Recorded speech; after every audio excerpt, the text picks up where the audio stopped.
मैं हूं आपके साथ रमशा साजिद और मैं हूं माहरूख शहरियार। हेडलाइंस आप मुलाहिजा कर चुके हैं। बड़ी खबर से बुलेटिन का आगाज करेंगे। इलेक्शन कमीशन ने सुप्रीम कोर्ट की मखसूस नशिस्तों पर 14 सितंबर की वजाहत भी चैलेंज कर दी है। नजरसानी की दरख्वास्त दायर कर दी गई है। दरख्वास्त में कहा गया है कि अदालती फैसले पर ताखीर का जिम्मेदार इलेक्शन कमीशन नहीं है। 12 जुलाई के फैसले की वजाहत 25 जुलाई को दायर की गई है। सुप्रीम कोर्ट ने 14 सितंबर को वजाहत का ऑर्डर जारी किया। अपडेट कर रहे हैं, इलेक्शन कमीशन ने सुप्रीम कोर्ट की मखसूस नशिस्तों पर 14 सितंबर की वजाहत भी चैलेंज कर दी है।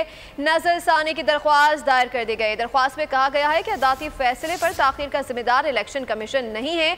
12 जुलाई फैसले की वजाहत 25 जुलाई को दायर की गई। सुप्रीम कोर्ट ने 14 सितंबर को वजाहत का ऑर्डर जारी कर दिया। अपने नाज़रीन को अपडेट कर रहे हैं इस हवाले से। इलेक्शन कमीशन ने सुप्रीम कोर्ट की मखसूस नशिस्तों पर 14 सितंबर की वजाहत भी चैलेंज कर दी है।